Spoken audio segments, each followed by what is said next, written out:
Doctor के पास मरीज जाता है और मरीज का अगर 6 कैप्सूल 6 प्रकार की गोली डाल दे, तेरी मर्जी सिलेक्ट कर ले कोई सी, क्या वो डॉक्टर है? मूर्ख बना रहा दुनिया को। तो पुण्यात्माओं, इन न किच कित रोऊं और किस किस न रोऊं, या तो कुआ भांग पड़ी। परमात्मा कहते हैं कबीर ये माया अटपटी सब गट आन अड़ी, और किस किस न समझाऊं या कुआ भांग पड़ी। अपने आत्माओं, आपके रूबरू जिस भी संत महंत आचार्य शंकराचार्य का इतिहास दिखाया है, इनके पास कख नहीं पाया, कख भी कैख है भी नहीं इनके पास भक्ति का। और ये बोले श्रद्धालुओं को कितनों को गुमराह किए बैठे हैं। ये स्वयं भी पाप के बागी और काल के पक्के एजेंट बन गए। और फिर ये काल कुछ नहीं देगा इनको, क्योंकि इसके पास कुछ पावर नहीं देने का। ये तो नाश कर सके है, जिसका नाम में काल हो गया तो उसके पास रहम कैसे हो सकता है, दया कैसे होगी उसके पास। जैसे कसाई है और बकरे पालता है, उन बकरे बकरियों को भले कितनी सेवा करता दिखाई देता है, उनके लिए सारी सुविधाएं भी उपलब्ध कराता है, लेकिन वो उन पर रहम कैसे कर सकता है? क्योंकि वो तो उसने पाल ही इसलिए रखे हैं कि उनको खावे और बेचे। तो ये जिस लोक में आप रह रहे हो, ये ऐसा लोक उस मालिक का लोक है, इस ईश का लोक है, यहाँ का ये काल मालिक है। तो तब परमात्मा ने कहा था कि जब 5500 वर्ष बीत जाएंगे ना कलयुग के, तब मैं अपना एक, अब परमात्मा इसने साची थोड़ी बताओ थी, इस नालायक थी। पहले कहा कि मैं स्वयं आऊंगा, और फिर कहा कि मैं अपना एक महापुरुष भेजूंगा और उसके पास शब्द शक्ति दे दूंगा, तो उसके निकट नहीं आ सकेगा। तो फिर परमात्मा ने कहा था कि जब वो कलयुग का समय आएगा, उस समय तक तू कर ले जो तूने करना है। तो तब इसने कहा था कि जब तुम्हारा वो 5500 वर्ष कलयुग का आएगा, उससे पहले तो इनको ऐसा कंडम कर दूंगा, या तो भक्ति करना ही भूल जाएंगे। क्यों नास्तिक बनवाना चाहता सबको ये? जैसे महात्मा बुद्ध था, अच्छी आत्मा थी, भगवान का बच्चा था, काल के हाथ चढ़ गया, क्योंकि पिछले पुण्यकर्मी प्राणी ही ये संत पद को प्राप्त करते हैं। इनकी बोलने की शैली न्यारी होती है पिछले संस्कारवश, और वो दुरुपयोग करता है यो काल इनका।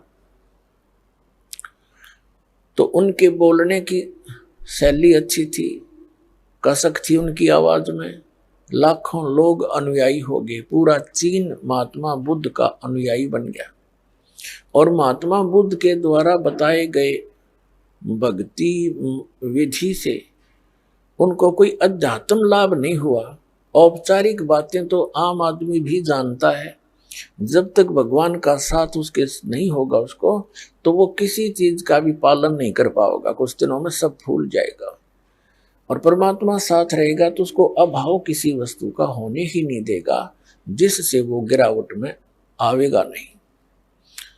तो यही हुआ कि भगवान से मिलने वाली राहत बंद होगी। और जब महात्मा बुद्ध आए थे, उस समय सभी प्राणी अच्छी पुण्यात्मा होते थे। वो उनको संसारिक सुख उनके पूर्व जन्म के ही संस्कारों से मिलते रहते थे, और वो ये सोचते रहे कि महात्मा बुद्ध ने जो हमें क्रिया बताई है, इससे हम फलीभूत हो रहे हैं, जिस कारण से आगे चल के उनकी संतान इतनी पुण्ययुक्त नहीं। क्योंकि कलयुग में ऐसे ही घटती आ रही है सतर हमारे पुण्यों का।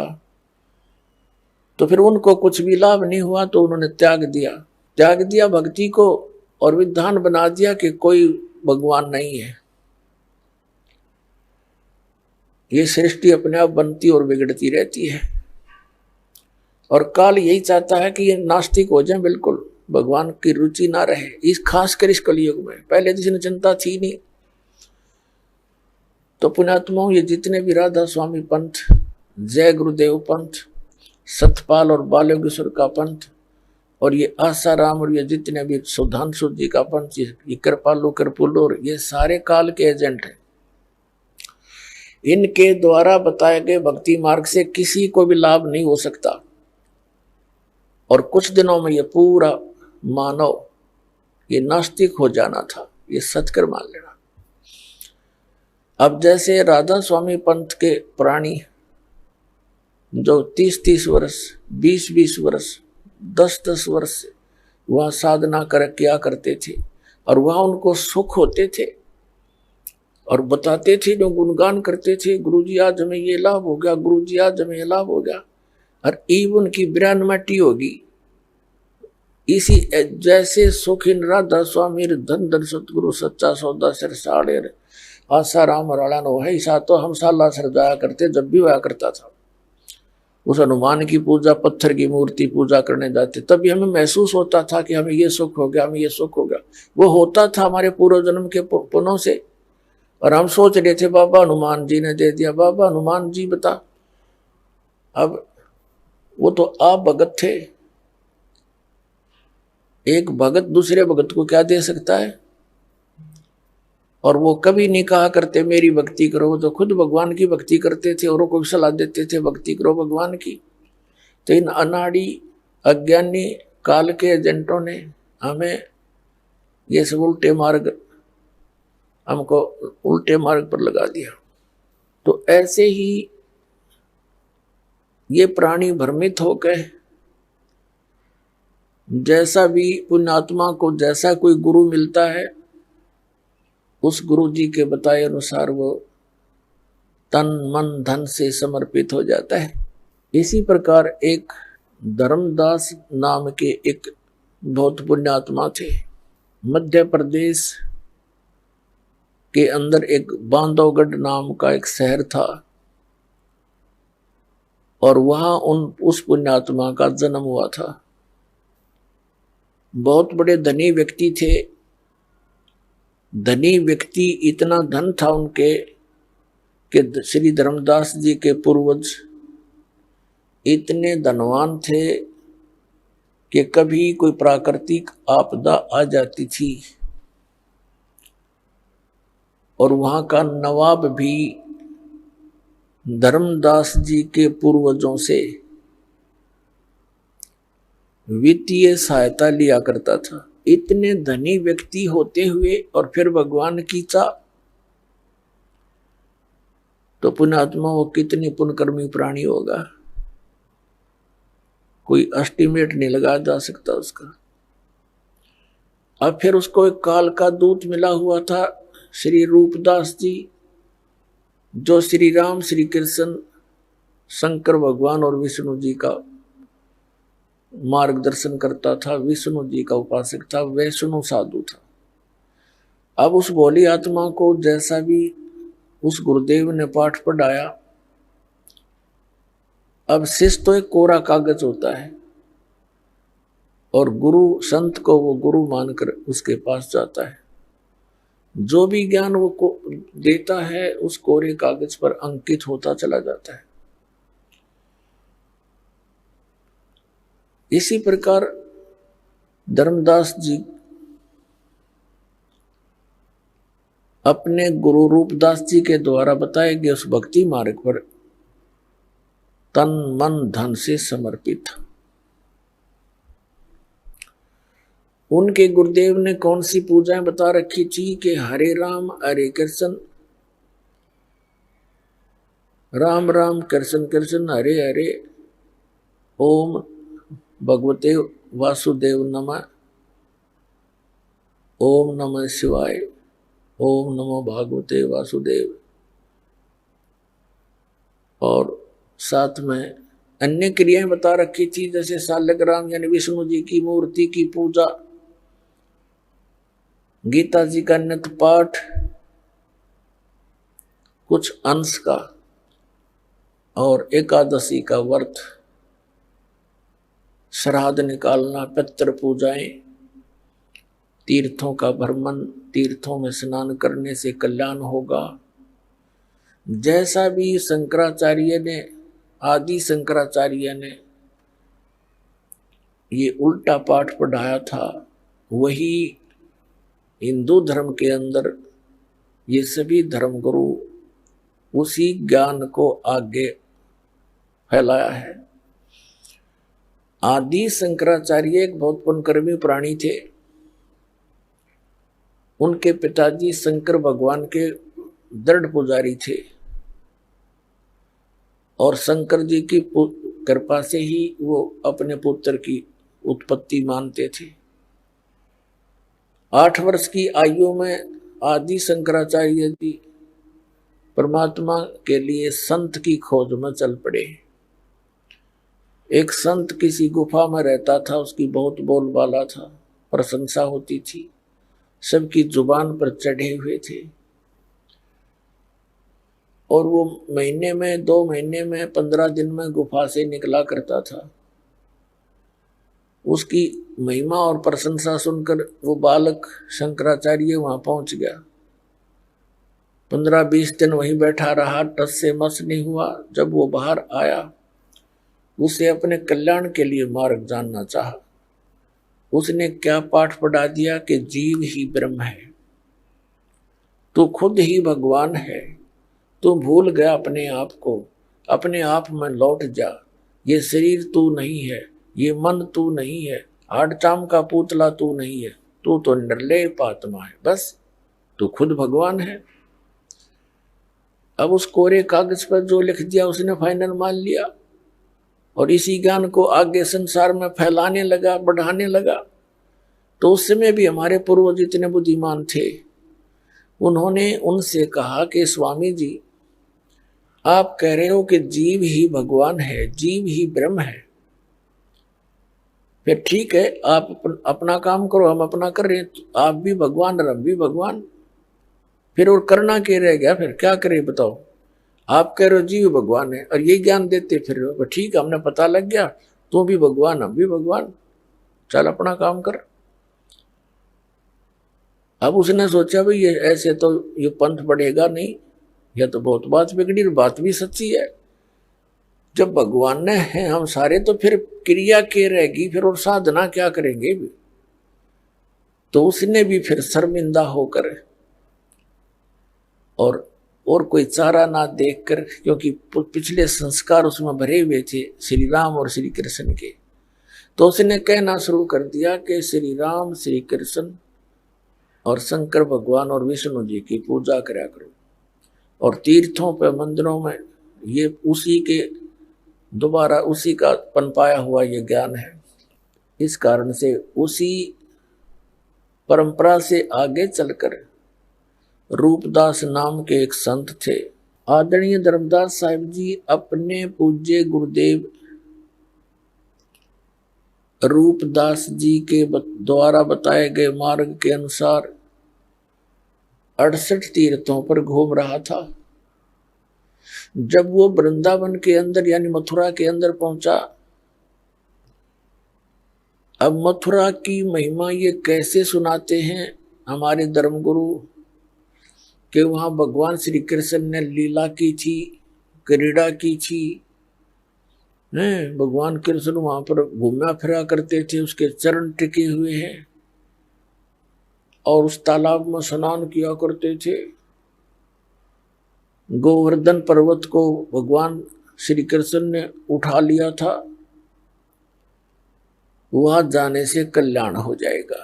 अरे भले आदमियों, भगवान श्री कृष्ण जी ने, अब आगे बताएंगे, तो परमात्मा उनसे मिले। धर्मदास जी जैसा भी क्रिया बता रखी थी, मथुरा के तालाब में स्नान किया जिसको वो तीर्थ मानते हैं, और उसी में से एक लोटा जल का भर लाया। पहले तो कुछ स्थान गोबर, गाय के गोबर से और मिट्टी मिला करके लीपा और फिर उसके ऊपर एक बढ़िया कपड़ा बिछा के पहले तो भगवान विष्णु की मूर्ति को स्नान कराया एक थाली में रख कर, उसको फिर सारे कपड़े पहनाए, तिलक तुलक लगाया, मुकुट रख दिया और उसको धूप दीप दे कर लगा गीता जी का पाठ नित नियम करता था। वो भगवान परमात्मा, वो सतपुरुष, वो हमारे पिता हमारे लिए भटक रहे हैं। वो उस समय काशी में रहा करते, काशी में प्रगट थे, एक जुलाहे की भूमिका कर रहे थे। परमात्मा का यहाँ आने का उद्देश्य यही होता है कि यथार्थ ज्ञान प्रचार करूं और काल भी ना समझ सके कि ये भगवान आए हैं, इस तरह लीला किया करते हैं। वो काशी के अंदर दुल्हाई का कार्य करते थे और परमात्मा जिस उद्देश्य को लेकर आते हैं वो भी साथ साथ पूरा करते हैं। जैसा कि वेद गवाही देते हैं कि वो परमात्मा सतलोक से चलकर आता है, अच्छी आत्माओं को मिलता है, उनको ज्ञान देता है, तत्व ज्ञान देता है, अध्यात्म मार्ग से कंप्लीट पूर्ण अध्यात्म मार्ग से उसको परिपूर्ण करता है। और परमात्मा स्वयं भी कहते हैं, गोता मारूं स्वर्ग में जा बैठूं पाताल, कह कबीर ढूंढता फिरूं मैं अपने हीरे मोती लाल। उन हीरे मोती लालों को खोजते हुए परमात्मा एक जिंदा महात्मा का रूप बनाकर वहां पहुंच गए, जहां धर्मदास जी अपना नित्य क्रिया कर रहा था। थोड़ी सी दूरी पर बैठ के जिंदा महात्मा होते हैं मुसलमानों में, काला सा ओवरकोट पहनते हैं घुटनों से नीचे ताई का, पिंडलियों तक का एक ही, और एक अंडरवियर कच्छा पहनते हैं घुटनों तक का, एक ऊपर टोप काले से रंग का ऐसा ऊंचा ऊंचा सा टोप कपड़े का बनाकर पहनते। ऐसी वेशभूषा वाले को जिंदा महात्मा कहते हैं। ये विशेषकर मुसलमानों में होते हैं। परमात्मा थोड़ी दूरी पर बैठ गया, क्योंकि हिंदू मुसलमानों से इसलिए नफरत करते रहे हैं कि ये मांस खाते हैं। तो परमात्मा ने सोचा कहीं ये बिदक ना जावे, मेरी वेशभूषा को देखकर थोड़ा दूर बैठ गए। अपने आत्माओं देख हमारे साथ कैसा जुल्म कर रखा है इस काल ने। हमारे पिता ने हमारे निकट आते हुए डर लग रहा है, कहीं मेरा बच्चा और दूना ना गर्क हो जाए। जैसे बच्चा डूबने जा रहा हो और को निकालने के लिए कोशिश करता है, तो उसने ये भी ध्यान रखना पड़ता है कि आगे और ना चला जाए ये बालक, गहरे पानी में डूब ना जा। तो इसलिए परमात्मा दूर बैठ के और वो नित्य नियम करते हुए गीता जी का पाठ कर रहा था, और परमात्मा ऐसे गर्दन हिला रहे थे जैसे मानो धर्मदास जी के द्वारा पढ़े जा रहे उस गीता के ज्ञान से बड़े प्रभावित है और बहुत अच्छा लग रहा हो। धर्मदास जी ने देखा कि ये मुसलमान होकर के हमारी गीता के ऊपर कितना आसक्त है। उस दिन थोड़ा सा और ऊंचे स्वर में बोलना शुरू कर दिया और गीता अध्याय जिसको पढ़ रहा था उसका अनुवाद भी साथ बोलना शुरू कर दिया। जब उसने अपनी सब क्रियाएं कर ली, तब परमात्मा थोड़ी से निकट आकर बैठ गए 10 से 1 फुट की दूरी पर,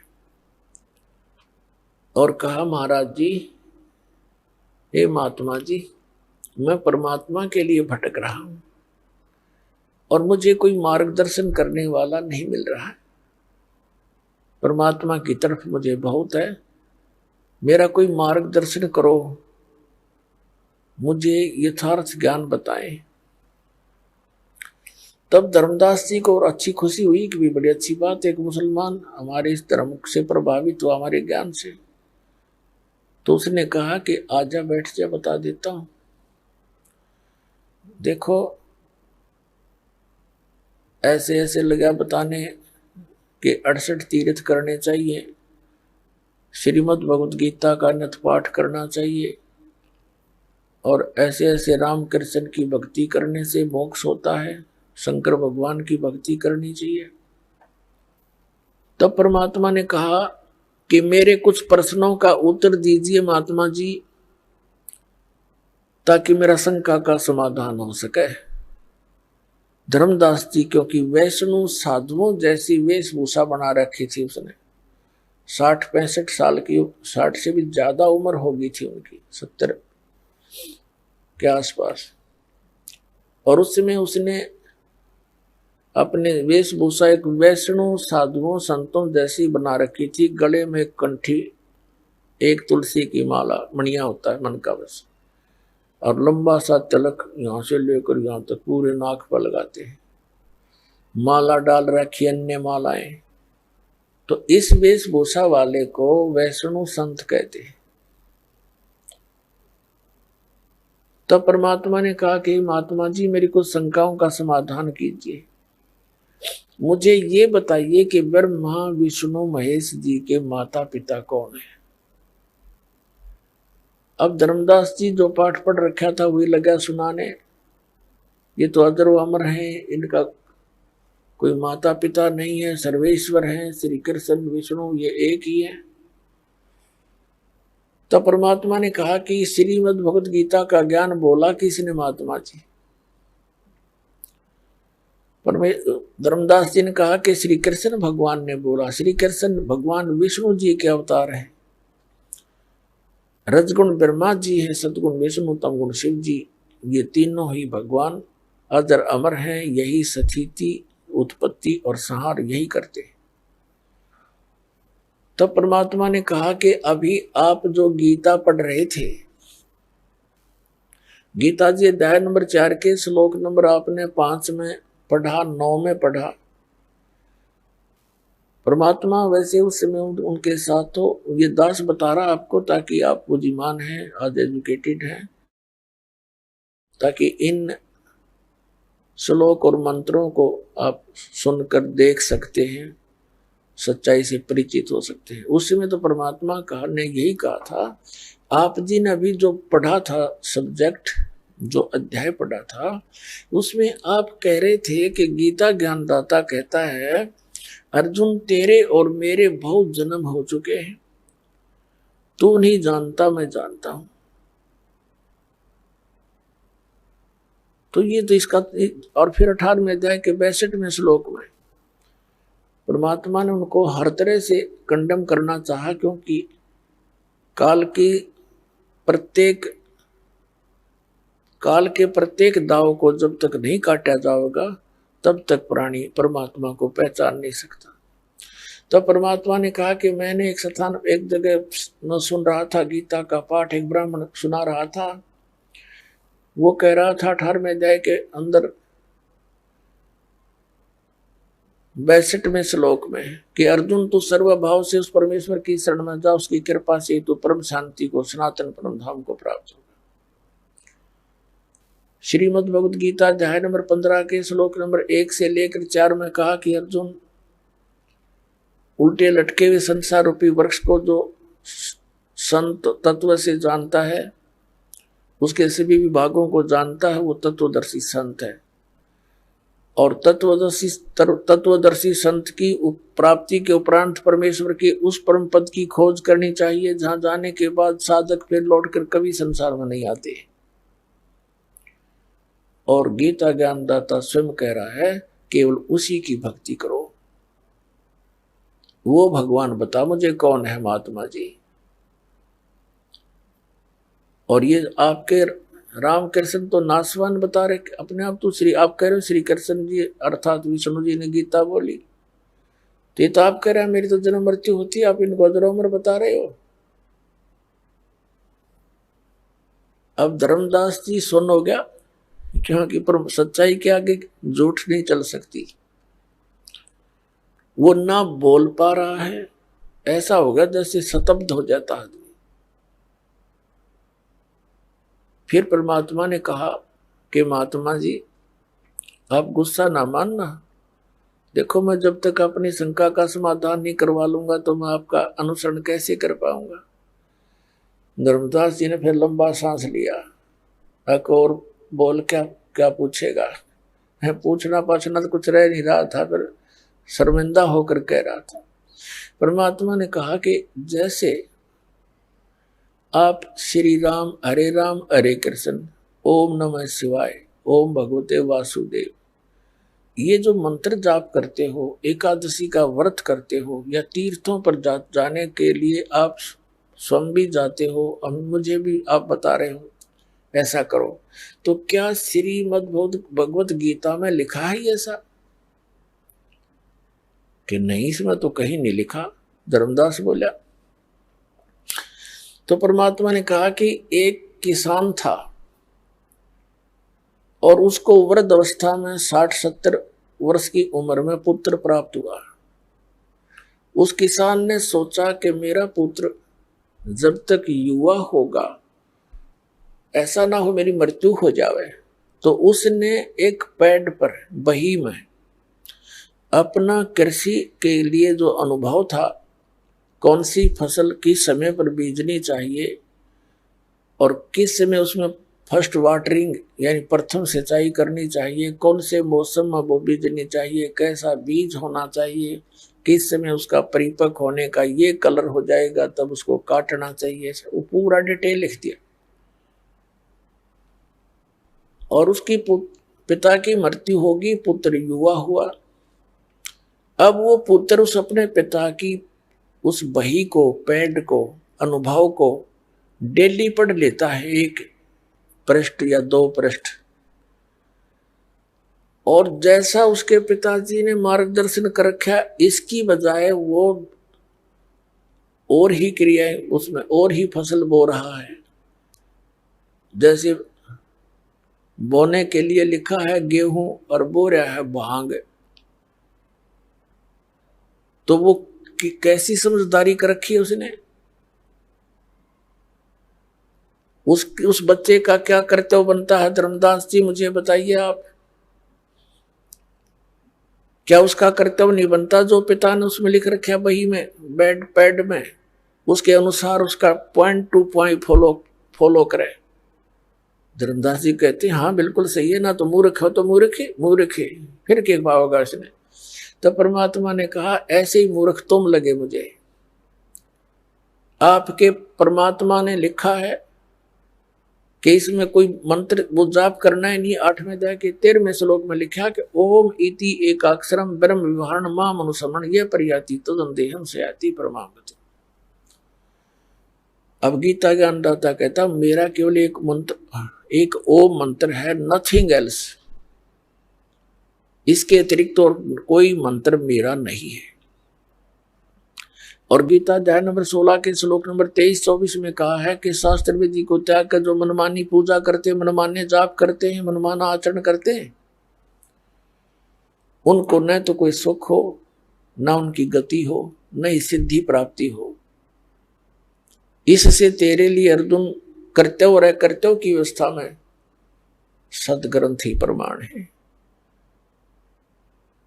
तो वो खुद कहते हैं, परमात्मा खुद कह रहे हैं आपके कि गीता के अंदर जो लिखा है, सदग्रंथों में, वेदों में जो लिखा है, इसके अनुसार जो साधना करता है वो तो ठीक है। इसको त्याग कर अपने मनमानी पूजाएं करता है, आचरण करता है, नाम जाप करता है, तो वो यूजलेस है।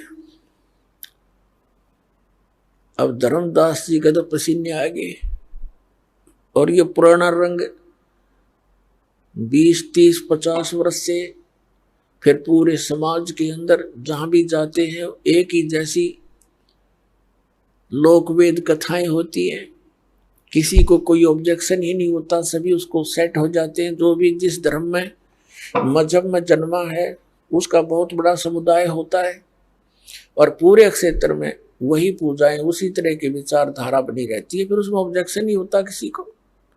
और उसमें आकर के कोई सच्चाई बताने की चेष्टा करता है तो विरोध का एक तूफान बन जाता है। तो ये सब काल का ही जाल है। तब परमात्मा ने, जब उसने देखा, धर्मदास ने, आदरणीय धर्मदास साहिब जी ने देखा कि यो तो भाई बात तो बड़ी गहरी गहरी कर रहा है, पर ये मुसलमान है, कहीं अपने अपने उद्देश्य कुछ अन्य उद्देश्य लेकर ही कुछ ना बोल रहा हो, तब उसने कहा कि जिंदा तू हमारे देवी देवताओं के बारे में गलत ना बोला है, और हम तो यही पूजाएं करेंगे, और हम जीव हिंसा नहीं करते। तो परमात्मा ने देख लिया कि काल आ बैठे इसकी मति में, एकदम अंतर ध्यान हो गए भगवान, सामने से अदृश्य हो गए। धर्मदास जी एकदम भयभीत हो गए, और फिर उसको विचार आने लगे कि सारी सच्ची बता रहे थे, तो देख मैं कैसा नालायक हूं, ये भगवान मुझे माफ कर दो। अब उनने तो वो ऐसा कंडेम कर दिया मालिक ने उस ज्ञान से कि जो साधनाएं वो कर रहा था उसकी रुचि नहीं पड़ी उनको करने में, क्या करे उसको। अब श्याम होगी इसी चिंतन में रहा कि, और सोच ये कह रहा मन मन में रो रहा कि ये भगवान एक बार फिर आ जाओ, एक बार दर्शन दे दो, मैं आपकी सारी बात सुनूंगा, मैं पापी आत्मा हूं, देख कैसी अच्छी बातें बता रही थी और मैंने स्वीकार नहीं किया, मैं कितना नीच नालायक व्यक्ति हूं। अपने आप को कोस रहा था, सारी रात करवट लेकर काटी, सुबह वो क्रियाएं करने की रुचि बनी नहीं। सुबह उठकर लगा फिर खाना बनाने, खाना बनाने के लिए शाम को लकड़ियां ला के रख लेते थे, उसने तो पूरा स्टॉक रखा था, क्यों हफ्ता 10 दिन का वहां टूर प्रोग्राम था उसका, तो उसमें कुछ गिल्ली लकड़ियां भी थी, कुछ सूखी भी थी। एक मोटी लकड़ी लगा के, सहयोगी लकड़ी लगा के अग्नि जला दी, रोटी लगा बनाने, अपनी दाल भात जो भी बनाना था वो बना रहा था। अब लकड़ी जलती हुई आगे को बढ़ रही थी, सूर्य उदय हो गया। सूर्य की रोशनी में जब धर्मदास जी ने क्योंकि सूर्य उदय होने से पहले उसने अपनी क्रिया शुरू, रोटी बनाना शुरू कर दिया था जब थोड़ा सा रोशनी था, और फिर रोशनी अच्छी होगी तो उसने क्या देखा कि चूल्हे में जलती हुई लकड़ी वो साथ आ गई, बिल्कुल निकट आ गई चूल्हे के पास, और वो बीच से खाली थी, थोथी लकड़ी जलती हुई। वो लकड़ी के पिछले हिस्से पर एंड पर एक तरल पदार्थ उबल रहा था। उस थोथी लकड़ी के चारों तरफ का जो एंड के ऊपर सुराख था, उसके थोड़ी थोड़ी सी गिल्ली लकड़ी होती है तो उसमें ऐसी अवस्था बन जाती। उधर से क्या देखा कि चींटियां अपने मुख में अंडे लेकर और आग पीछे को भाग रही है, उस लकड़ी के थोथे उस सुराख में से निकलने की चेष्टा कर रही है, और वो बाहर निकल नहीं पा रही, आगे जल रही हैं अग्नि से, आगे अग्नि से जल रही हैं, पीछे आती हैं तो वो तरल पदार्थ जो चारों तरफ लकड़ी के ऊपर उबल रहा है उसमें गिर के वो चटक चटक हो रही है। अब धर्मदास क्योंकि भगत के अंदर धार्मिकता और दयालुता घनी होती है, एकदम कांप गया सारा। ये भगवान, यदि इतनी लंबी लकड़ी थी और ये तो तकरीबन सारी ही जल गई, और इसमें ना जाने अनगिनत कितनी चींटियां जल गई है मेरे मालिक, आज इस पापी से बहुत पाप हो गया। तुरंत वो लकड़ी बुझा दी, जितना खाना बन गया था सो बन गया। अब उसने सोचा कि ये कैसे प्रायश्चित करूं इस घोर पाप का। अपनी सोच अनुसार उसने क्या प्लान बनाई कि आज मैं निराहार रहूंगा और इस भोजन को किसी साधु संत को खिला दूंगा, मेरा भार ना बनेगा। ये उद्देश्य लेकर रख के सारी उस भोजन को थाली में चल पड़ा साधु की तलाश में। परमात्मा कहते हैं सोचल सिद्धर मैं करूं अपने जन के काज। एक साधु रूप बना करके, लाल कपड़े वालों को हिंदू धर्म में साधु मानते हैं, और बैठ के एक वृक्ष के नीचे धर्मदास जी की दृष्टि पड़ी तो तुरंत उनके पास जाकर प्रणाम किया, भोजन रख दिया। महाराज जी भोजन पालो, भूख लगी होगी। परमात्मा ने कहा हाँ धर्मदास भूख लगी है, रख दो भाई। अब वो देख रहा है कि ये आदमी जाना पहचाना सा भी लग रहा है, पर मुझे कैसे जानता है।